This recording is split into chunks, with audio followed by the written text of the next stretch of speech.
Hey, how did your winter break go? This is a time of year when pre-meds and students are applying to medical school. They get a little bit unnerved. They get a little bit worried. Things either went very well or they went horrible. And it's the time when my email inbox is flooded with messages of what should I do, what went wrong, I don't know, and I didn't expect this to happen to me. Here's the one scenario that plays out. I get the medical students or the students who are applying to medical school and they're telling me like, oh, I have such a high MCAT score. My GPA is a 3.9 plus or whatever.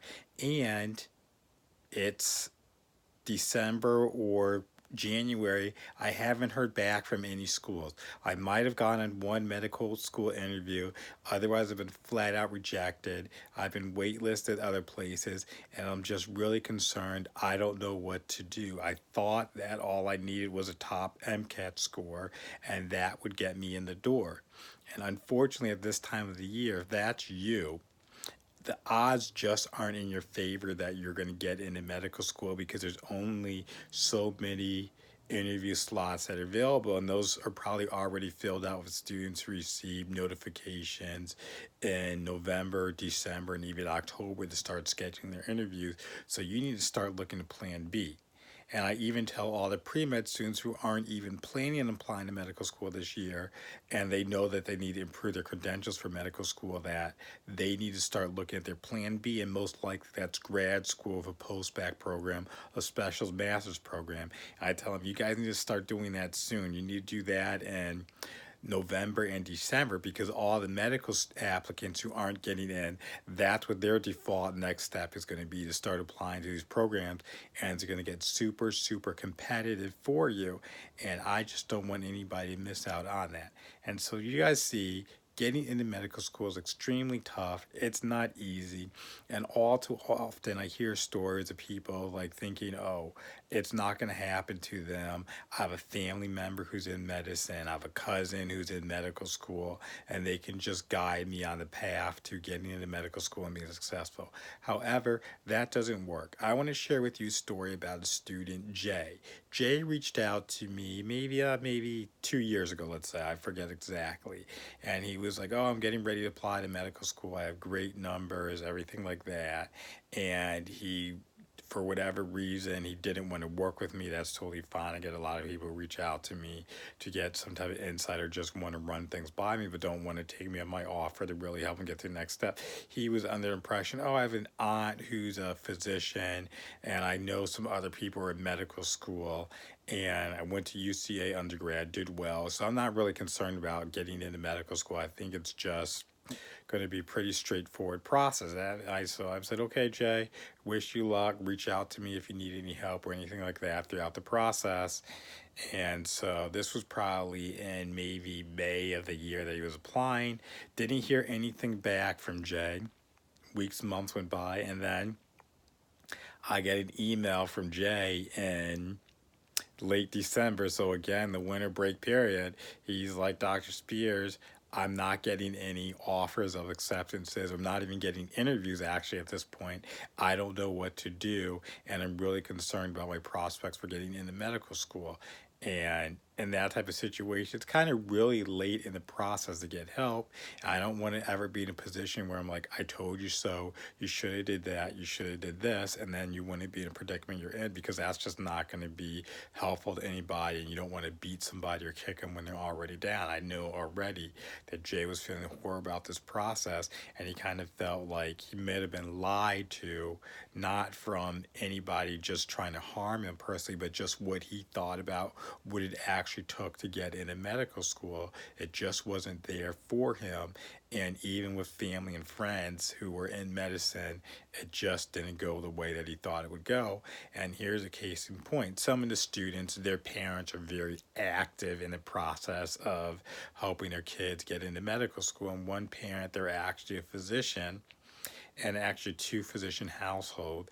And it was very interesting because the parents would say, yeah, we went through medical school, we know what it takes and everything like that. However, after speaking with you, Dr. Spears, we're just totally shocked and surprised how the medical school admissions process has totally changed and is a lot more competitive. You need to be a lot more strategic and really follow certain aspects of this process to get into medical school. And it's just things that we never even thought or considered that are really important to that process. And it's just something that people just aren't aware of it. And my job's trying to help you guys get ahead of things so that you guys don't come out on a losing end of a medical school admissions decision.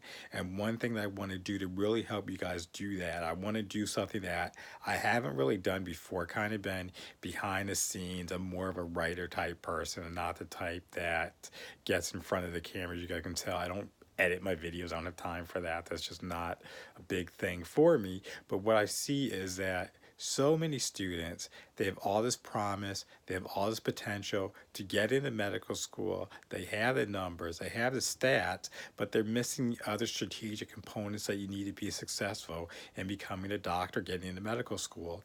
And I said, I'm sitting on all this knowledge. I'm not going to brag about myself. I'm going to just tell you guys some things. I went to undergrad at Northwestern University.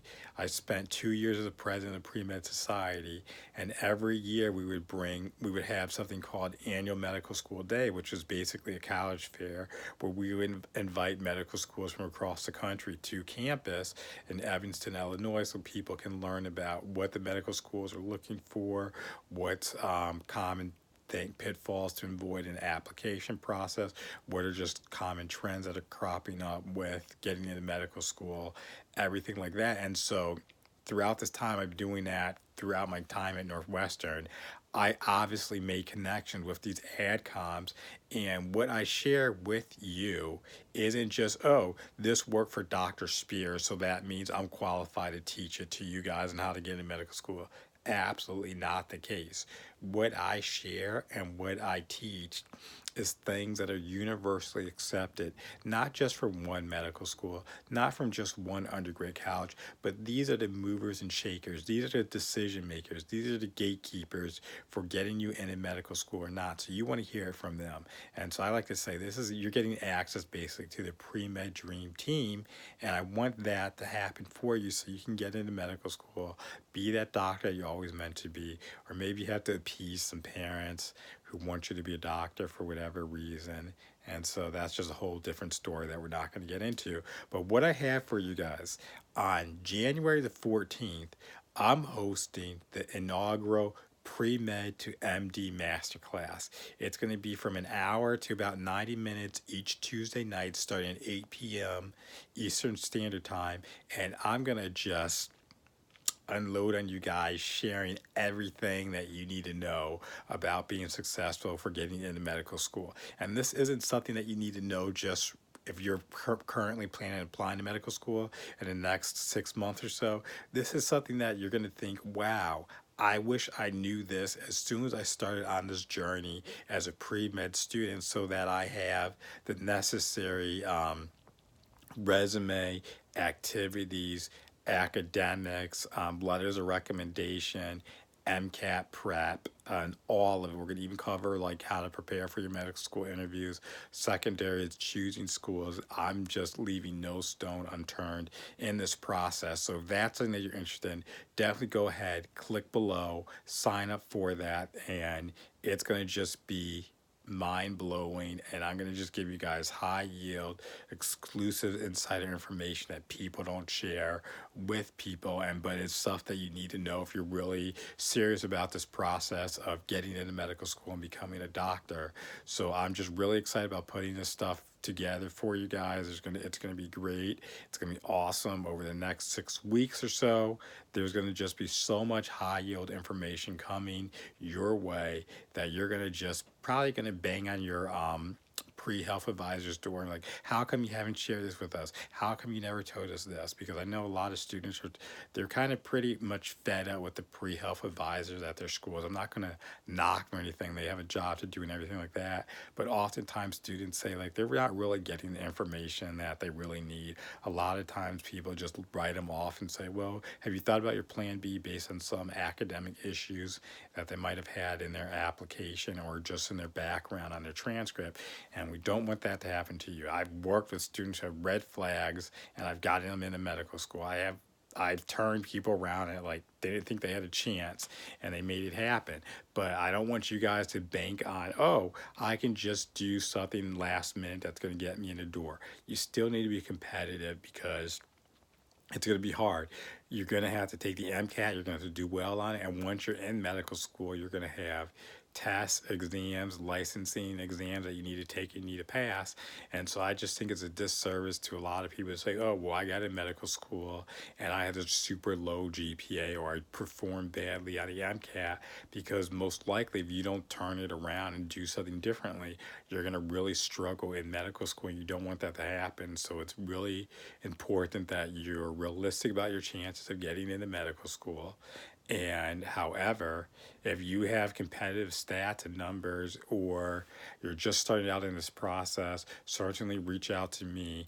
And I just want you to really know exactly what you need to do to get into medical school, to be competitive and make good things happen for you. And so with that, go ahead, sign up, get registered for my pre-med to MD masterclass, where I'm going to show you everything, where I'm going to take you from a diamond in the rough pre-med student who really doesn't stand out, you're just like everybody else going through this process, where at the end of this 6 weeks, you're going to become the must-admit pre-med student, where somebody's going to take a look at your application and go, yes, we want them in our incoming medical school class. I'm going to show you exactly how to do that. So get on board and sign up with the Premed to MD Masterclass. Again, this is Jason with drpremed.com. Take care and enjoy. And remember, study wisely.